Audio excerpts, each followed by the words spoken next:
હું એ નગરપાલિકામાં, તાલુકા, જિલ્લા પંચાયતમાં કે જેમની ઘણો સમયથી મુદત થઈ વહીવટી શાસન આપીને લાઇટ બિલથી માંડીને ભ્રષ્ટાચારનો ચરમસીમા પહોંચાડી દીધું, લાઇટ બિલ પણ આ નગરપાલિકાઓ ભરી ન શકે એવી હાલત કરી દીધી, એવી ભાજપને આ ગુજરાતના નાગરિકો, નગરપાલિકામાં રહેતા નાગરિકો મતદાનથી જવાબ આપે.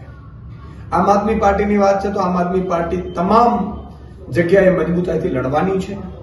આમ આદમી પાર્ટી લોકોના પ્રશ્નોને લઈને, લોકોની સમસ્યાઓને લઈને, લોકલ ઇસ્યુને લઈને ઉમેદવારો ઉભા રાખવાની છે.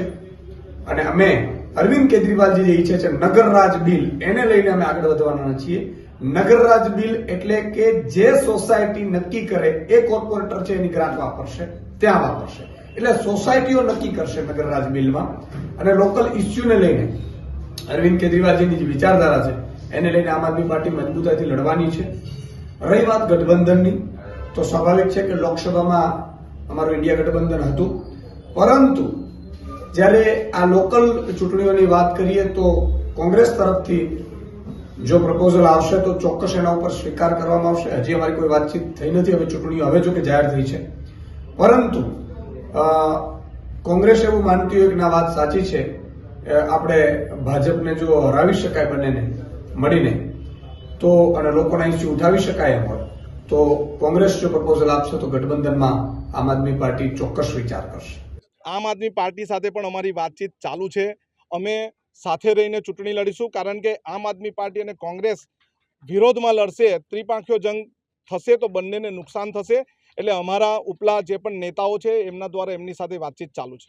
કઈ રીતે રણનીતિ રહેશે? રણનીતિ રહેશે કે બંને આમ આદમી પાર્ટી અને કોંગ્રેસ સાથે મળીને લડે એવી રણનીતિ રહેશે. ગુજરાત પ્રદેશ કોંગ્રેસ નેતા સન્માનીય પ્રમુખ માનનીય શક્તિસિંહજી ગોહિલ અને ટીમ કોંગ્રેસે તમામ સ્થાનિક જિલ્લા કોંગ્રેસના આગેવાનો, શહેર કોંગ્રેસના આગેવાનો અને તમામ આગેવાનો સાથે ચર્ચા કરીને નક્કી કર્યું છે કોંગ્રેસ પક્ષ પંજાના નિશાન ઉપર બધે ચૂંટણી લડશે. નગરપાલિકામાં, તાલુકા પંચાયત, જિલ્લા પંચાયત હોય એમ નગરપાલિકામાં સંપૂર્ણપણે પંજાના નિશાન ઉપર ચૂંટણી લડાશે.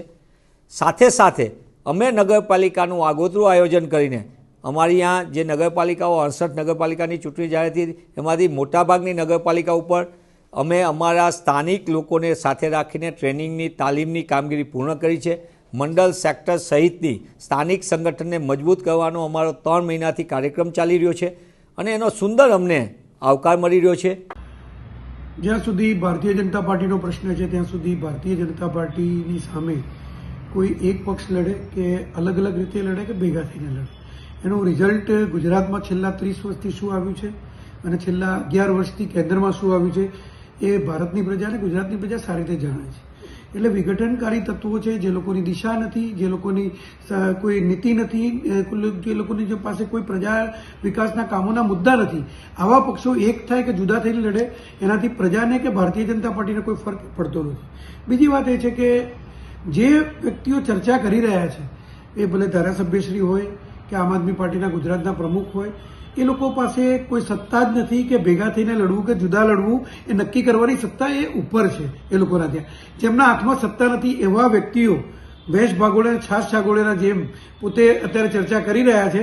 બાકી ભારતીય જનતા પાર્ટીને એનાથી કોઈ ફરક પડવાનો નથી. ભારતીય જનતા પાર્ટીની પાસે પ્રજાનો જનમત એ વિકાસના કારણે છે અને ભારતીય જનતા પાર્ટી એ વિકાસના મુદ્દા ઉપર ચૂંટણી લડતી આવી છે અને વિકાસના મુદ્દા ઉપર ચૂંટણી લડશે. બીજી વાત એ છે કે ઈસુદાનભાઈ પણ એવું કહી રહ્યા છે કે ગુજરાતની અંદર રાવણ રાજ છે, આ છે, તે છે. જે શબ્દો ઈસુદાનભાઈ વાપરી રહ્યા છે મને એવું લાગે છે કે ઈસુદાનભાઈ સારા એન્કર હશે પરંતુ એક સારા રાજકારણી નથી. કારણ કે જે પ્રમાણે શબ્દો વાપરી રહ્યા છે તો ગુજરાતની અંદર 1,62,00,000 ઉપરાંત લોકોએ મત આપીને ભારતીય જનતા પાર્ટીની 156 સીટો લાવી અને ભારતીય જનતા પાર્ટીને વિજયી બનાવીને ગુજરાતના શાસન માટે પસંદ કરી છે. તો એ જે રાવણરાજના જે શબ્દો વાપરી રહ્યા છે એ ગુજરાતના મતદારોનું, ગુજરાતના નાગરિકોનું એ અપમાન કરી રહ્યા છે. એટલે ઈસુદાનભાઈને ભાન નથી કે પોતે શું બોલવું જોઈએ, શું નહીં. એટલે ગુજરાતના નાગરિકોનું આવી રીતે અપમાન કરે એ ક્યારેય સાંખી લેવામાં ન આવે. જૂનાગઢ મહાનગરપાલિકા અને રાજ્યની 66 નગરપાલિકાઓ 3 તાલુકા પંચાયતની ચૂંટણી માટે 16 ફેબ્રુઆરીએ મતદાન યોજાશે, જ્યારે 18 ફેબ્રુઆરીએ મતગણતરી હાથ ધરાશે.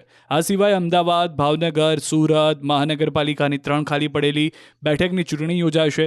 2178 બેઠક પર મતદાન થશે. સવારે 7 થી સાંજે 6 વાગ્યા સુધી મતદાન થશે. 27 જાન્યુઆરીએ જાહેરનામું પ્રસિદ્ધ થશે. 1 ફેબ્રુઆરી સુધી ઉમેદવારી પત્રો ભરી શકાશે. 3 ફેબ્રુઆરીએ ફોર્મની ચકાસણી થશે. ફોર્મ પરત ખેંચવાની છેલ્લી તારીખ 4 ફેબ્રુઆરી છે. સ્થાનિક ચૂંટણીમાં 27% ઓબીસી, 14% એસટી અને 7% એસસી અનામત બેઠકો રહેશે. બીજી તરફ ખેડા જિલ્લા પંચાયતની ચૂંટણી હાલ જાહેર નથી કરાઈ.